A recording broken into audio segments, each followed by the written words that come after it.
we're gonna start with Warhammer 40k. That sounds like a good idea. I want to learn about the orcs. Orcs.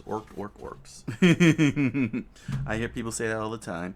Yeah, because I'm interested in orcs. When I covered the Warhammer lore last month, when they said that the orcs are like happy people that love to fight, and they're not that crazy Klingon honor thing. It's like if they lose, they just go back up and try again. I love the sound of it. I love the sound of happy people that just run rampant. So this is coming from WesHammer channel. The insanity of each orc clan explained. Warhammer 40k lore. Be sure to check his channel out. Looks like he's covering all the clans. Seems to be a lot of clans, so that's gonna be fun. Orcs sound like a fun thing to follow on. So yeah, let's get researching.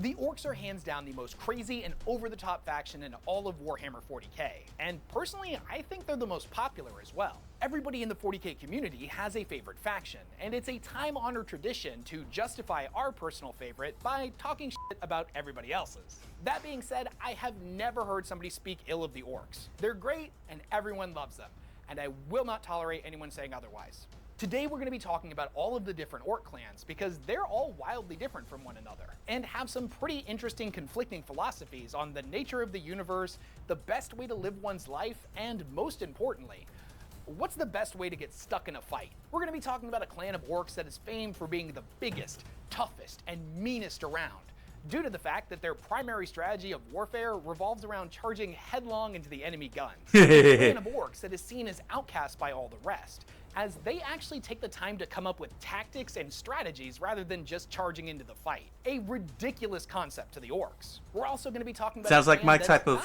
battle. And is made up of a bunch of different orcs from different tribes that were kicked out for being a weird bunch of misfits. So what did they do instead?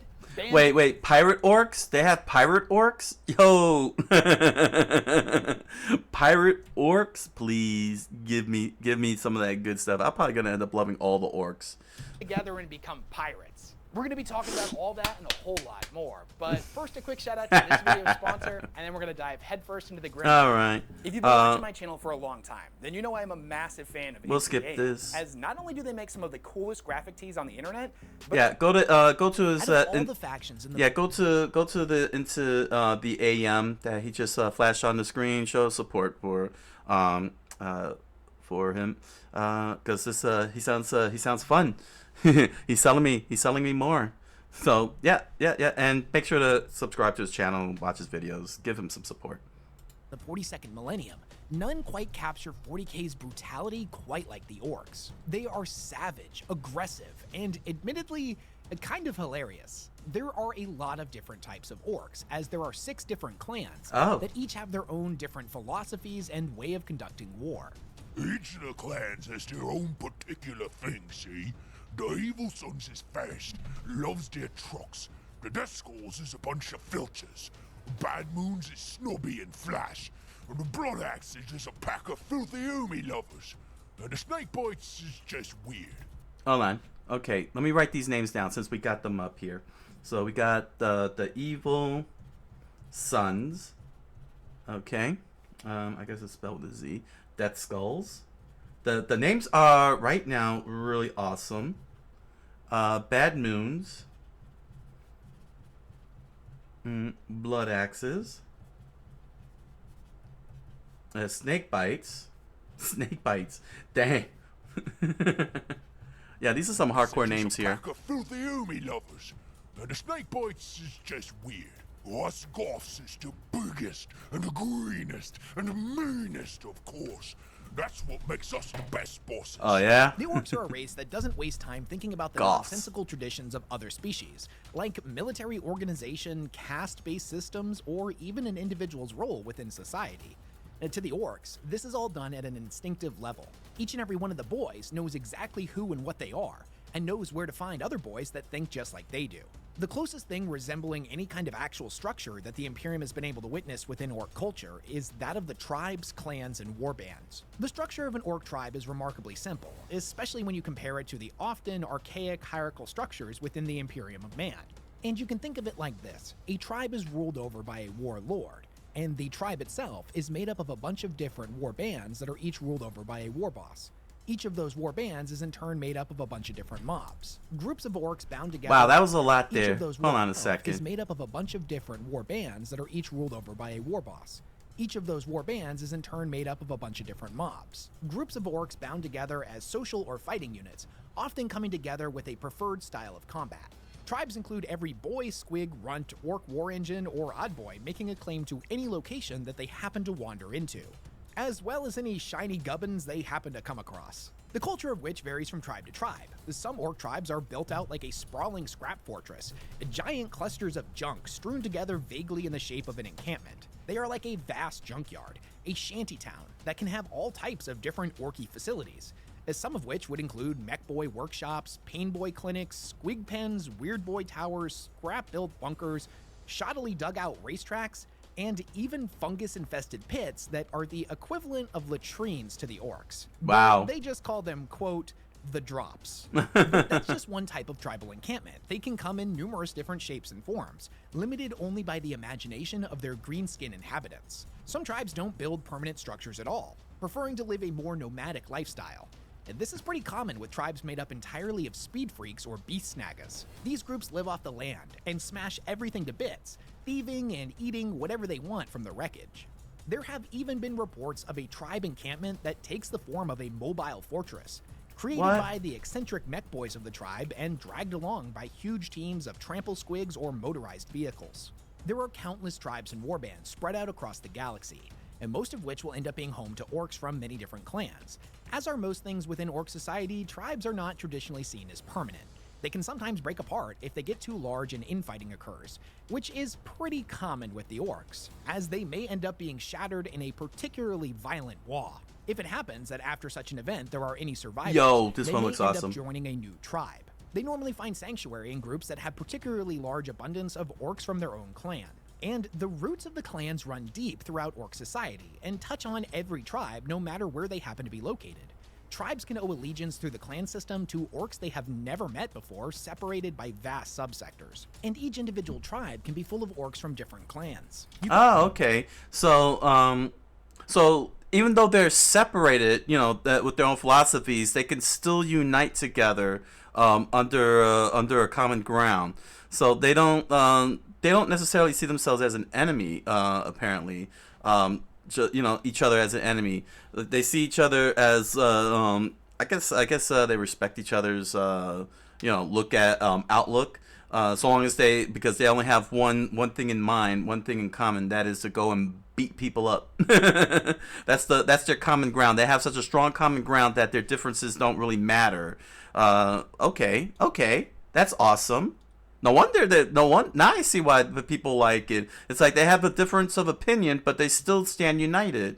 Okay. You can think of it like an orky caste system that is not enforced by societal norms or birthrights, but more so by something ingrained within the orcs at a subconscious level. You see, when each and every orc is created, they instinctively know which clan they belong to. It's not a conscious choice that they make. Each clan is made up of orcs that all collectively share very specific obsessions, inclinations, outlooks, and philosophies. This like-minded view of things is what most orcs describe as their culture. If you didn't know, the orcs put very specific superstitious beliefs on different colors, and due to the orcs' inherent ability to bend reality around their beliefs, there does appear to be some truth to this notion. The most classic example of which being that the orcs believe red things go faster, so a vehicle painted red will in a very real sense go faster than all the rest. They believe blue things are lucky, yellow things make better explosions or generate more wealth, stuff painted black is tough to kill, etc, etc. Each orc has a Wow, favorite that's color, actually and with very little fascinating. exception, they will end up finding like-minded brotherhoods of color enthusiasts in whatever clan they happen to be part of. All of them wearing clothing and painting their armor in the same colors. But it's So in other words, they could be. Wow. Okay. I see. How you say? so it's not their physical appearances that could get them to discriminate each other. It could be their superstitions of the 7 colors of the rainbow that could make them go crazy. That could make them go against each other. But they don't seem to go against each other very. They just, I don't know. Oh my gosh, it's just that they're so cool. It's so cool. I really like that idea that the 7 colors of the rainbow makes them base their whole entire culture around it and how they feel about it and think about it. Clan is more than just aesthetics. All of the orcs within a clan also favor particular styles of war and tend to have similar outlooks on life, the galaxy, and just about everything else you can think of.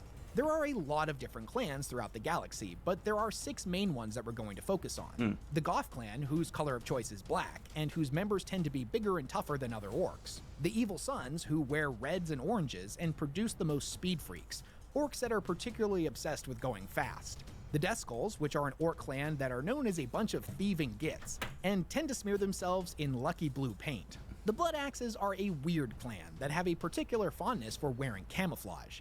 They utilize tactics and strategies that they've witnessed other species using in battle.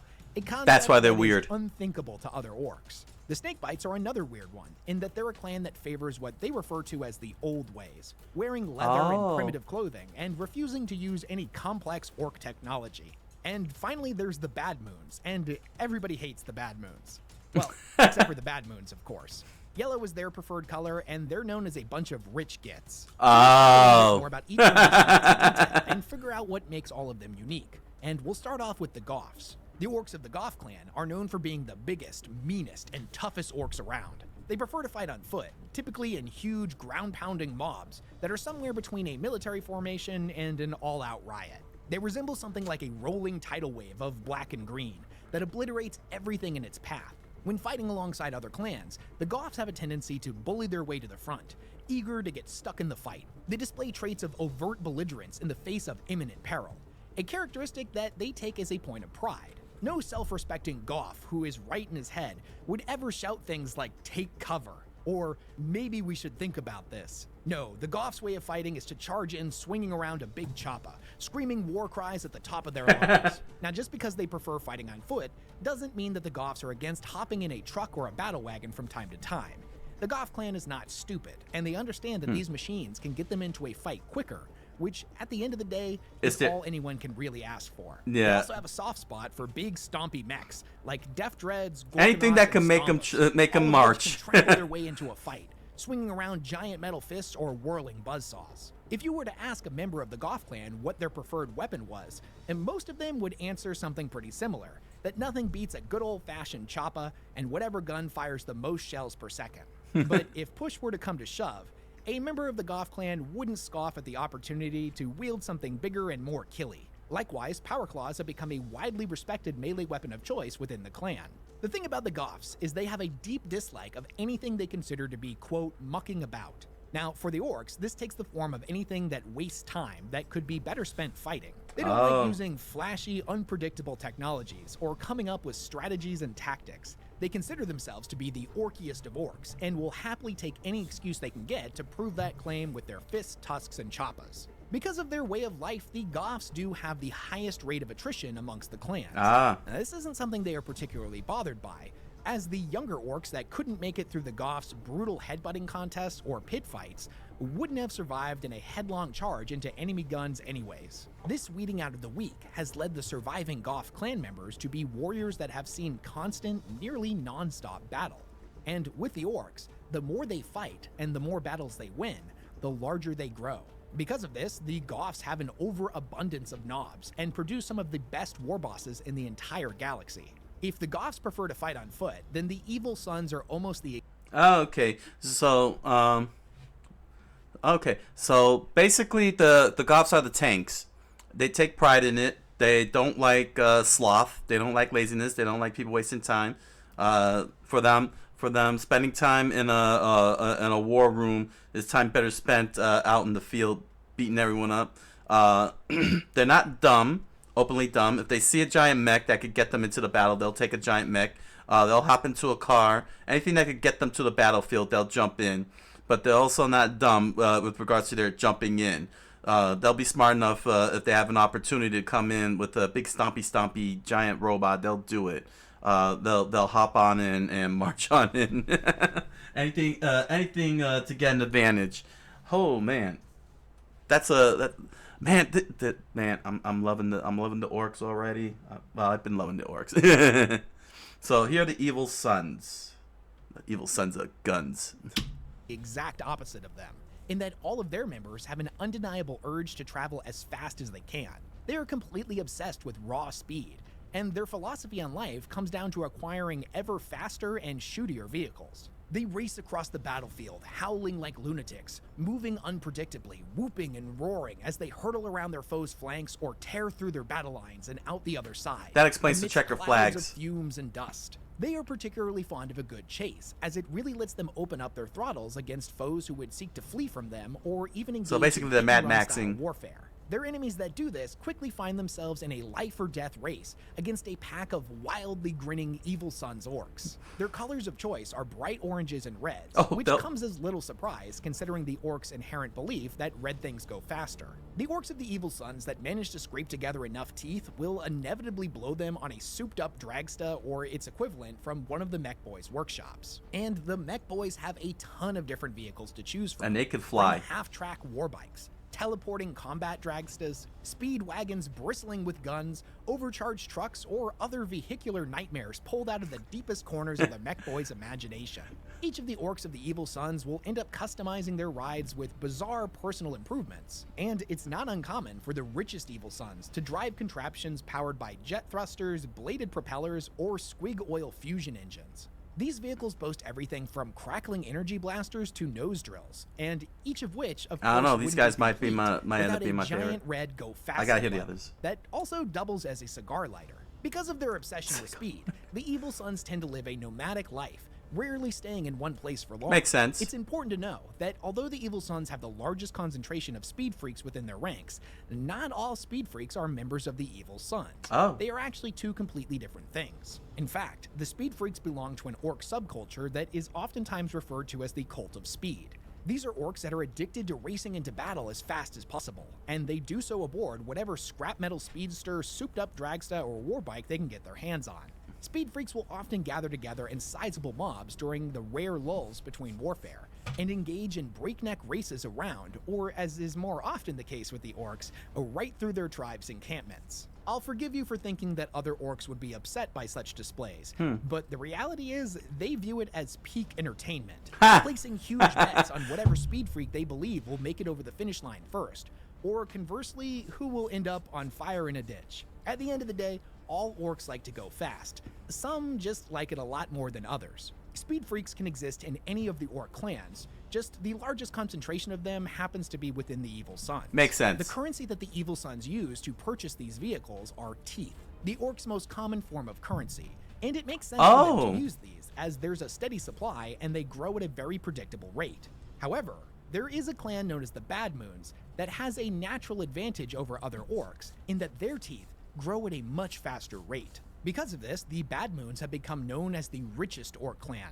and these orcs love flaunting their wealth through garishly colored clothing, copious Wait, we amounts jumped of into the flash Bad and Moons? gold Wow, that jewelry. was a quick transition. I didn't even realize it. I wanted to share I want to give my thoughts on the Evil Sons here. That was pretty sudden. Hold on. The currency that the evil Yeah, that was a crazy transition. or conversely, who will end up on fire in a ditch. At the end of the day, all orcs like to go fast. Some just like it a lot more than others. Speed freaks can exist in any of the orc clans, just the largest concentration of them happens to be within the evil sons. Oh, okay. See, that's the transition. So, yeah, okay. So, and then he goes into the Bad Moon. Sorry about the currency that. that the evil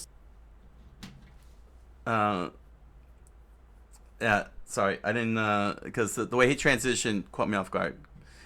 So, yeah, Evil Sons, I like that. They're freaking, they Mad Maxing.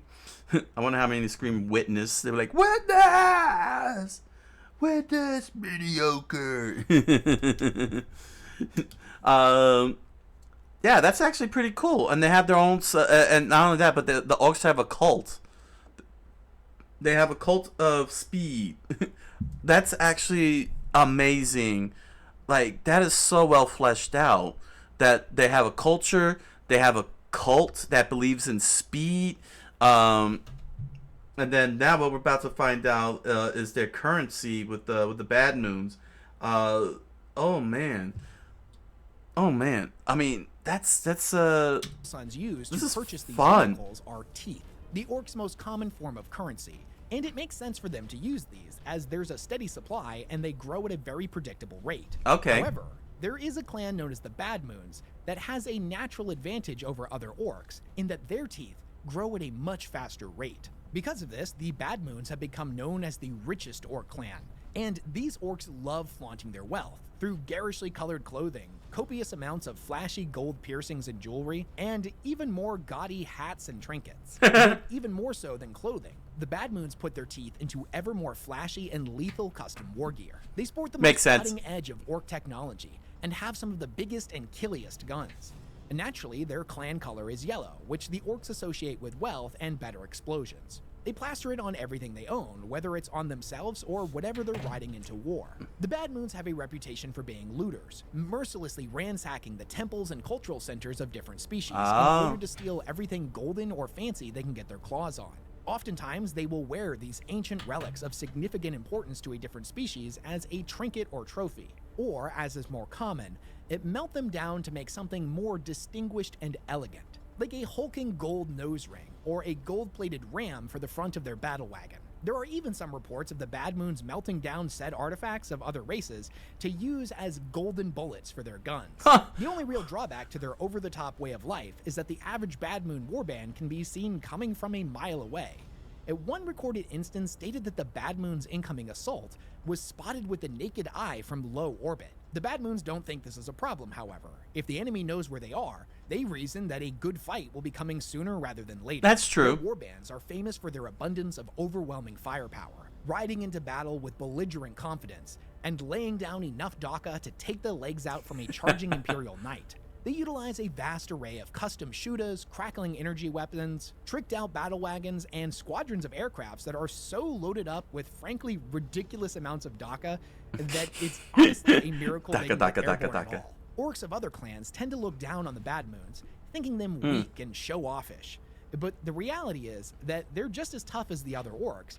They just like to be blisteringly visible whenever they fight. And if the Orcs of the other clans were being honest, they might just be jealous of some of that fancy war gear the Bad Moons has access to. On the opposite end of that makes sense. I mean, their whole entire shtick is fighting, and if you're looking for a fight, draw attention to yourself, to your enemies, make yourself obvious, get spotted. That just it only means that you're ready to fight. Are they ready to fight you? And your flashy bling. That's pretty funny. That's pretty funny. They loot. They loot. They're snobbish. It's pretty crazy. It's pretty crazy. I'm loving this. They're very snobbish. They have no problem flaunting their wealth, and they still stay consistent with the Orcs' maxim, which is fight. the spectrum, we have the snakebites, who prefer to live a much more primitive life and are as far away from the Bad Moons as you can possibly get, as instead of wearing the flashy, obnoxious clothing of the Bad Moons, they prefer to wear gnarled, weather-worn garbs made from beast-hide leather. The snakebites are as traditional as Orcs come, favoring primitive war gear in comparison to the Bad Moon's flashy Daka.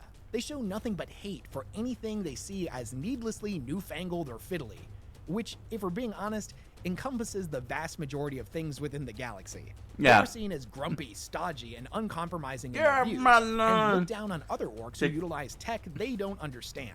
They're basically the orc boomers, and prefer to live by what they refer to as the old ways. Now, that's not to say that they don't utilize anything that could be called technology, as they have their share of mech boys and pain boys as well, just like every other clan. These individuals are just vastly outnumbered by runt herds and weird boys. They employ their orky know-whats only grudgingly, and don't consider a machine or weapon proper until they've built up a good helping of rust or oil. The snakebites prefer a much more direct solution whenever one is available, Why waste time dyeing their beast hide in funny colors when they could leave them leathery and cure them with squig urine? Why would an orc waste time building a hut when they could just weather the world's storms like a proper orc? Why mess around with high-tech chain-bladed choppas when they're just going to end up getting clogged up with Humy bits anyways? Especially when a solid metal club will bash in skulls all straight day, to the every point. day and never run out of fuel. The other orcs view the snakebites as crude savages, and although they openly mock their way of life, none of them would deny that living in such a manner makes the snakebites as hard as they come. To prove just how tough they are, the snakebites have a ritual wherein each one of them will have to endure being bitten by a plethora of deadly venomous snakes that the clan has collected from across the stars. This has led to many worlds that get invaded by the snakebites to have the unfortunate side effect of having said snakes released onto their planet. Even if the orcs are ultimately pushed back, this once peaceful world is now full of horrifically poisonous snakes. So I mean, like, just destroy the ecosystem. They destroy the ecosystem. Although the other orcs look at the snakebites as being pretty strange, there's actually another orc clan that is hands down seen as utterly alien to the other orcs. Okay, so going into the blood axes. So basically, snakebites are naturalists. Well, they're not naturalists. They're very direct and to the point. They don't want to waste time on anything. They don't want to waste time on tech. They don't want to waste time on flashiness. They just want to take the damn club, just go right up to the enemy and bash them over the head.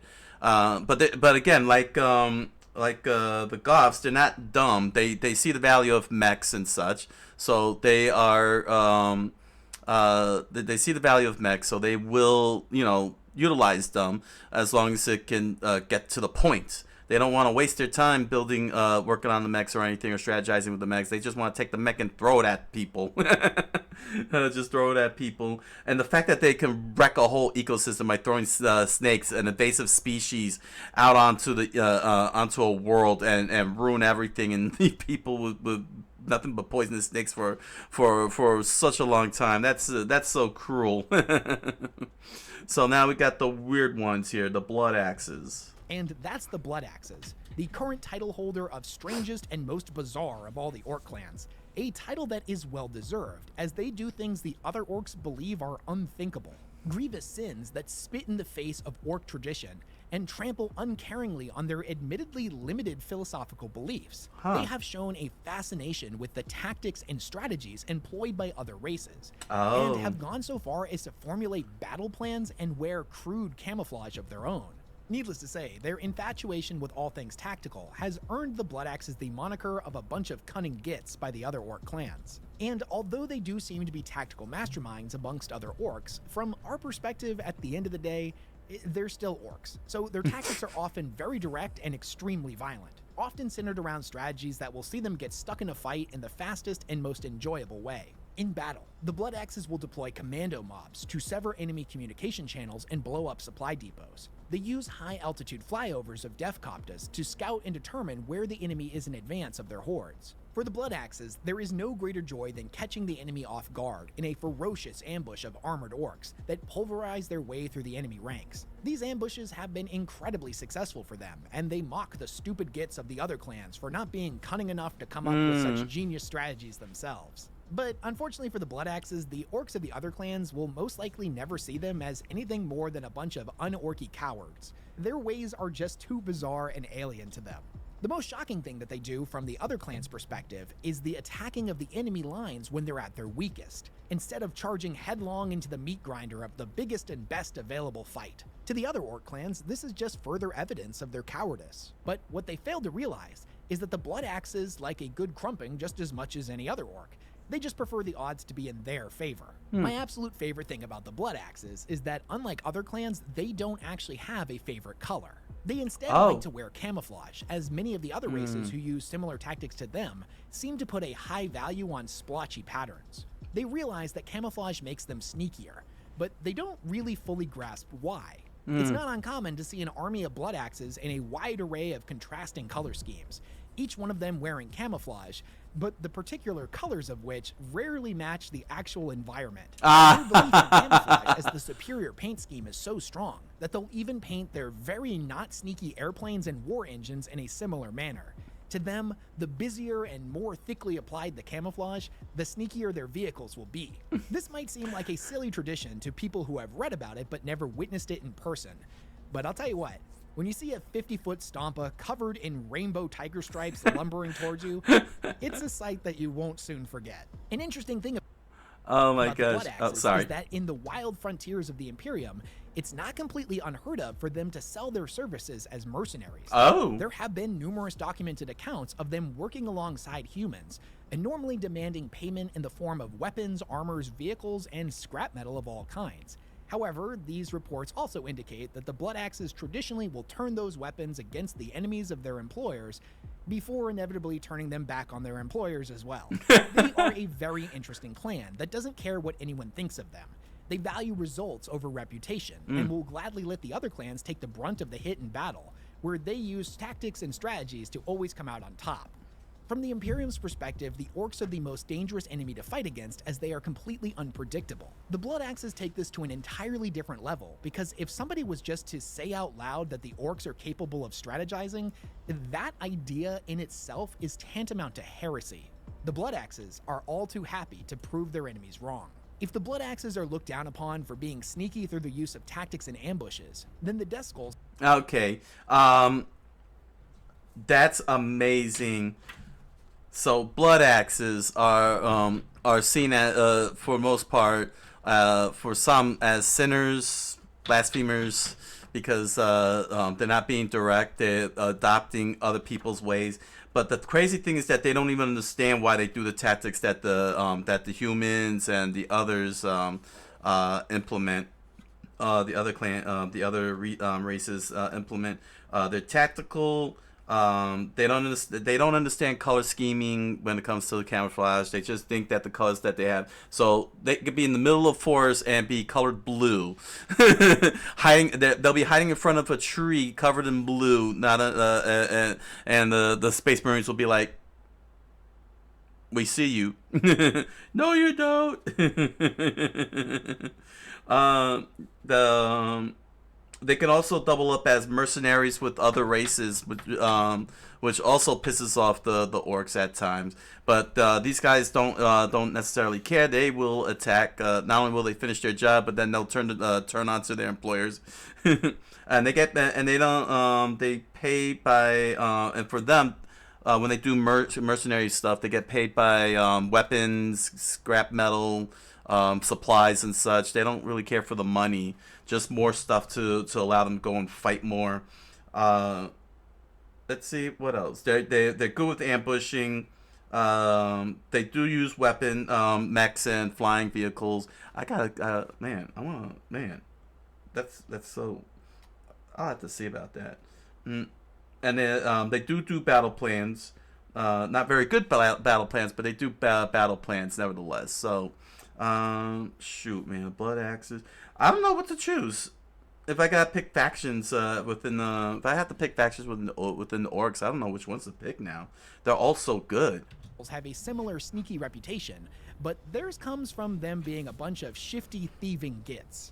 Google defines property as a thing or things belonging to someone, and I think we can all agree that possessing a thing that you bought or created makes it your property. Well, the Orks of the Death Skulls feel that possession is merely 9/10 of the law, while the last 10th is violently asserting the other 9.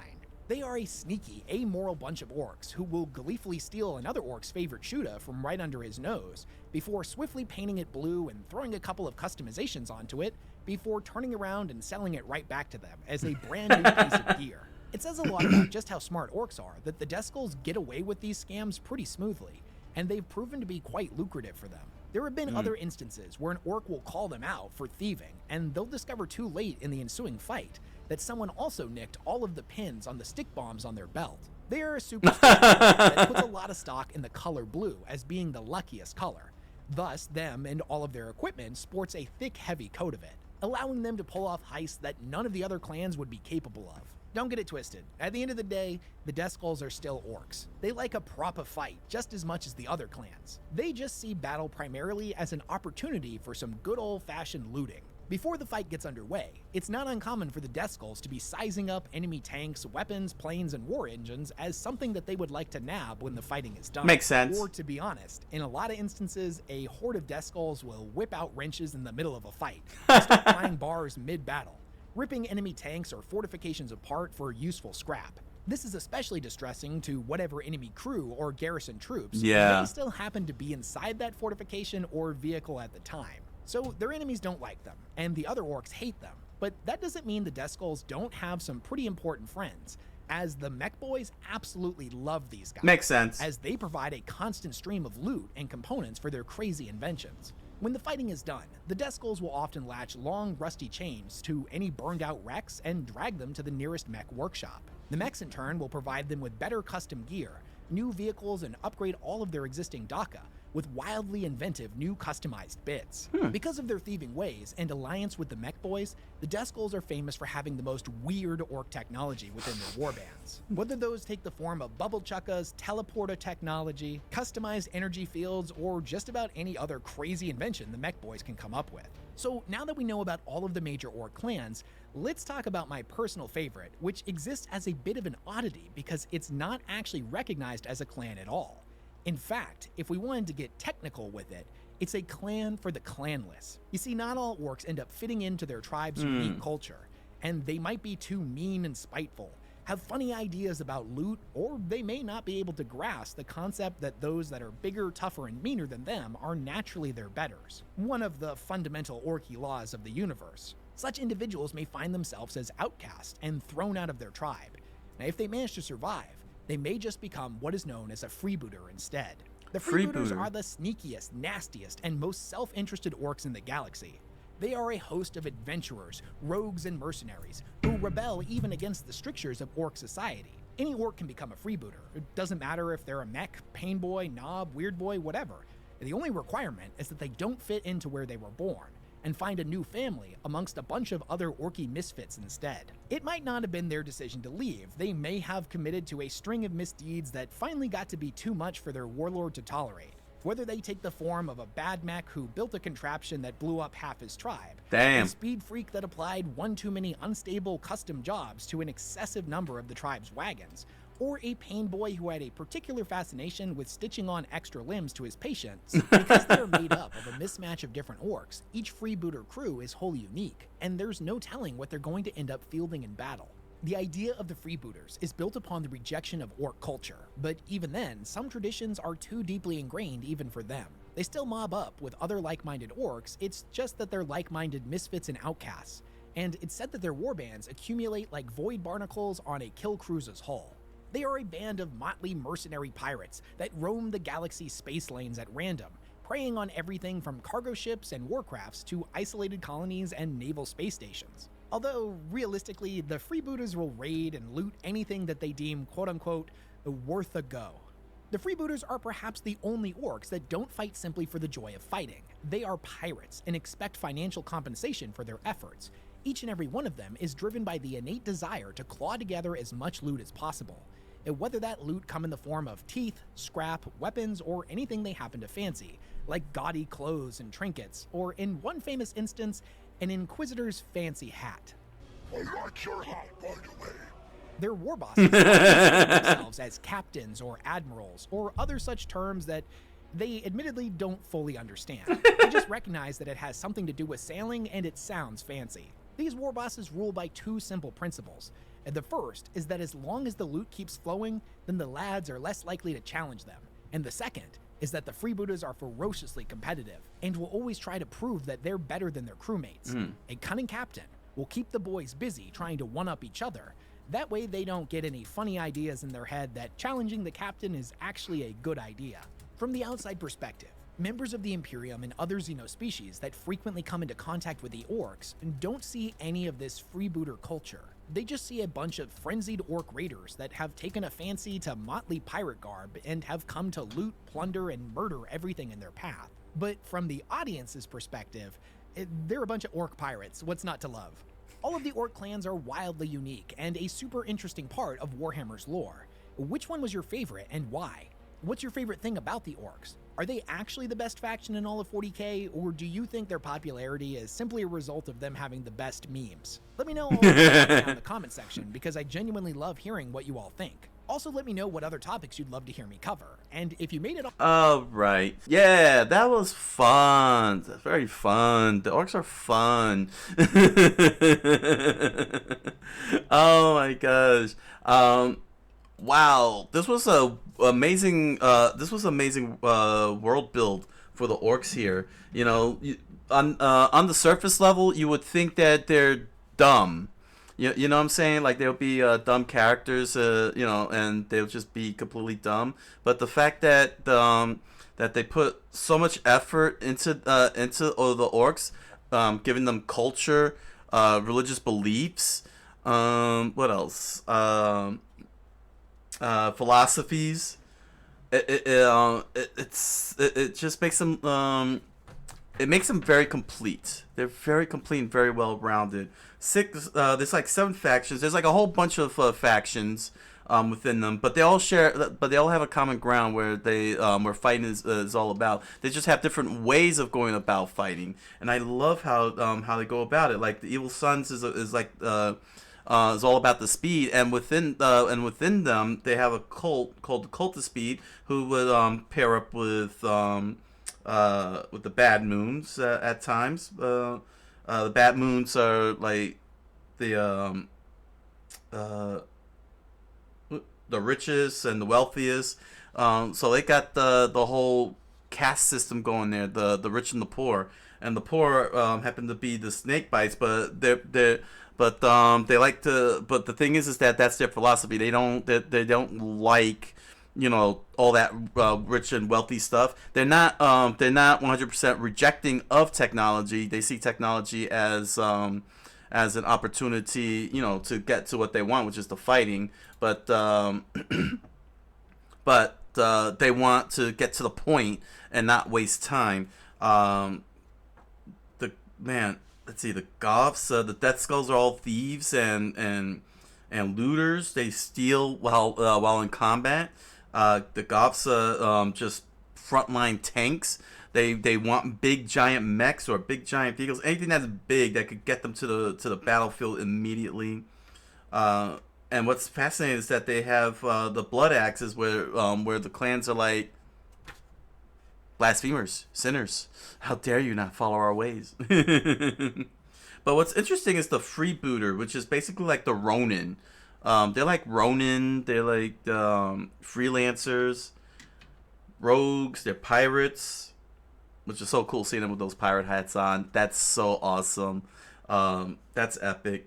You know, they expect financial payments, and they don't fit into any of the culture. So that's pretty cool. They're like that they have an outcast, and those outcasts will team up with each other.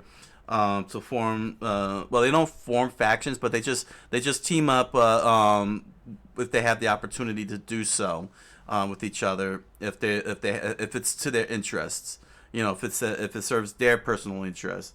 That is amazing.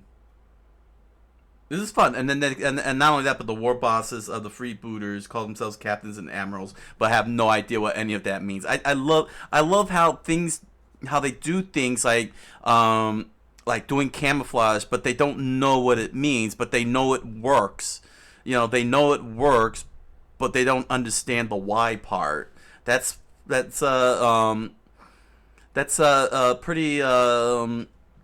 sharp. It's pretty sharp because they have society. You know, even though their society can be very shantytown-like, or it could be shantytown-like or primitive looking, but they do have a sense of social and societal expectations and norms within their cultures, especially the cultures. I love how they use the colors as their sense of spirituality and philosophies, whether it's spiritual or philosophical, and have no problem showing it off to each other. Man, this is now I understand why people love the Orks. This is such a great design. Yeah, I think I'm gonna team up with the Orks. Find orc stories or something like that to follow.